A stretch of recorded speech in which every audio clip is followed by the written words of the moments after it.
Hello，小朋友，我哋一齊嚟認一認字啊！今個禮拜我哋學咗兩個字，一個咧係目的目標，係啦，就代表我哋嘅眼睛嘅。第二個字係關於顏色嘅，係咩顏色咧？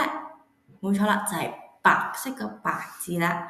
好，首先拎你隻魔法手指出嚟先，孖哩孖哩空，好，寫咗個白字先，撇直橫直橫橫白。好啦，今次我哋跟住顏色寫個咯喎，再寫多一次得唔得？好，魔法手指孖哩孖哩空，首先撇紅色撇，橙色直，黃色橫直，綠色橫，最後塞翻埋去藍色橫，呢個係咩字？白字係啦，白色嘅白字呢個配詞咧就有白兔、白兔，同埋當然有關於顏色嘅白色、白色。好，嚟第二個字，我哋嘅目眼睛咁解啊，目。好，又係紅色開始喎，魔法手指直，橙色橫直，黃色橫，綠色橫。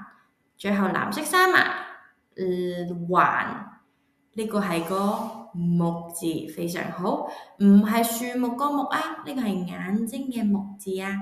好，我哋再嚟多次咯噃，魔法手指孖哩孖哩空，首先紅色直橫直橫橫橫，呢一個係木字，望下。